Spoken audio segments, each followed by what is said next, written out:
Bonjour, nous sommes le samedi 3 août 2024 et le sujet sera le Proche-Orient avec le Liban et l'appel de l'ambassade américaine à ses ressortissants afin de quitter le pays au plus vite, puisque les tensions dans la région augmentent. Après la France et Paris qui avaient demandé aux ressortissants français de quitter l'Iran, maintenant c'est les États-Unis qui appellent leurs ressortissants à quitter le Liban. Et ce sera probablement tous les autres pays qui demanderont à leurs ressortissants de quitter la région, puisque ça va s'envenimer dans les jours, les semaines qui viennent. N'oubliez pas de vous abonner pour plus de news nationales, européennes et internationales sur ce monde merveilleux dans lequel nous vivons. Liban, l'ambassade américaine appelle ses ressortissants à quitter le pays avec n'importe quel avion disponible. Ils vont partir à pied et ils vont prendre les bateaux aussi.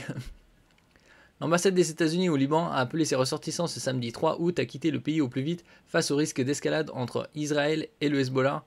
Londres a fait de même. Oui, il y aura Hezbollah Israël, Iran Israël, Houthi Israël, Hamas Israël. Ils vont être attaqués sur plusieurs fronts. La crainte croissante d'une guerre totale entre Israël et le Hezbollah libanais. L'ambassade des États-Unis au Liban a exhorté ce samedi 3 août ses ressortissants à quitter le Liban en prenant n'importe quel billet d'avion disponible. Un appel également fait par le gouvernement britannique. Donc il se prépare un truc. C'est quasi certain.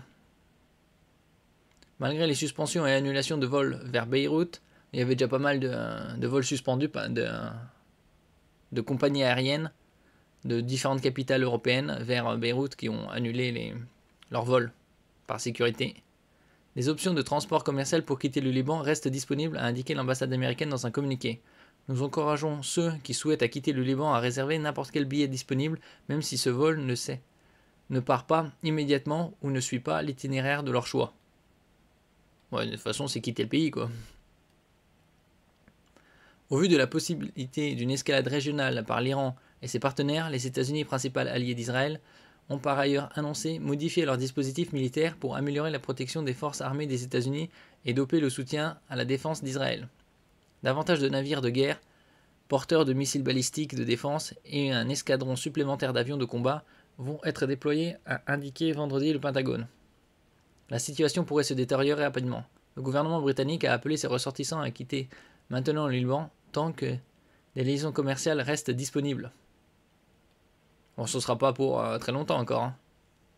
Les tensions sont élevées et la situation pourrait se détériorer rapidement. Mon message pour les ressortissants britanniques est clair. Partez maintenant, a déclaré le chef de la diplomatie britannique, David Lammy. Le ministère des Affaires étrangères enjoint également aux Britanniques présents au Liban de s'enregistrer auprès des services consulaires sur place afin de pouvoir être tenus informés de l'évolution de la situation par les autorités. Bon, la probabilité qu'il y ait une escalade sur différents fronts est très grande. Est-ce que autant vont-ils s'organiser pour coordonner les attaques ou attaquer chacun de leur côté? Nous verrons. Il y a déjà il y a quelques dizaines de bases américaines dans la région. Londres indique aussi que des personnels militaires seront bientôt déployés dans la région pour fournir aux ambassades britanniques un soutien opérationnel afin d'aider les ressortissants britanniques. Des hélicoptères de la Royal Air Force sont aussi en alerte en cas de besoin. Une extension du conflit n'est dans l'intérêt de personne, les conséquences pourraient être catastrophiques. Bon, déjà, la situation est déjà bien merdique depuis plusieurs mois et même des décennies. Ça n'a jamais été vraiment stable dans la région, a affirmé David Lammy, appelant de nouveau à une désescalade et à une solution diplomatique. Il y avait déjà les années 90, les années 2000. Pas mal de conflits entre-temps, par-ci par-là. Signe de l'inquiétude qui monte, les rumeurs alarmistes se multiplient au Liban, frontalier d'Israël, où l'aviation civile a dû démentir l'annulation de toutes les dessertes de Beyrouth. Mais plusieurs compagnies aériennes ont suspendu leur liaison avec l'aéroport de Beyrouth dans l'allemande Lufthansa jusqu'au 5 août. Air France et Transavia ont prolongé cette mesure jusqu'au moins mardi inclus et Kuwait Airways va interrompre ses rotations à partir de lundi. Bon, ça va être pense que par mesure de sécurité, il n'y aura plus de vols dans toute la région probablement. La Suède a annoncé la fermeture de son ambassade à Beyrouth et conseillé à ses ressortissants de quitter le pays. Un châtiment sévère. La guerre à Gaza a entraîné l'ouverture de fronts contre Israël par le Hezbollah et les rebelles yéménites Houthis qui forment avec le Hamas et les groupes irakiens, ce que l'Iran appelle l'axe de la résistance face à Israël. Oh, il y aura probablement une coalition comme dans les années... c'était les années 60 environ, hein, à l'époque de la guerre des 6 jours. L'Iran, le Hamas et le Hezbollah, ennemis d'Israël. Bon, ils ont oublié les Houthis, hein. Les Houthis de guerre ont accusé ce pays de l'assassinat ce mercredi du chef du mouvement islamiste palestinien Ismail Haniyeh.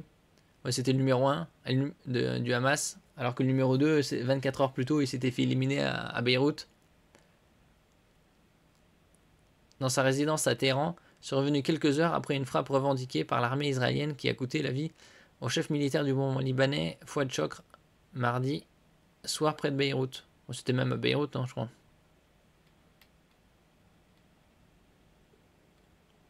Et donc le big boss spirituel, le guide suprême iranien Ayatollah Ali Khamenei a menacé Israël d'un châtiment sévère, le chef du Hezbollah, Hassan Nasrallah, avertissant d'une riposte inéluctable. Bon, on verra bien comment ça va se passer et quel genre de riposte. Vont-ils envoyer toutes leurs roquettes, les missiles? Vont-ils saturer l'espace et après envahir terrestre? Une invasion terrestre? Probablement ils vont faire une riposte aérienne. Le premier ministre israélien Benjamin Netanyahou a affirmé que son pays, Israël, était à un niveau très élevé de préparation pour n'importe quel scénario, tant défensif qu'offensif. Bon là, déjà offensif, ils l'ont déjà fait. Hein. Donc, en plus se préparer à une offensive de la part de leur ennemi. En attendant la riposte sévère, le cycle de violence se poursuit à la frontière israélo-libanaise. Après, les morts à Gaza, ça fait déjà... Ça va bientôt faire 1 an déjà. Dans 2 mois, ça va faire déjà 1 an. Le temps passe. Merci pour votre écoute. N'oubliez pas de mettre un j'aime, un commentaire, de partager et de vous abonner à la chaîne. À la prochaine fois.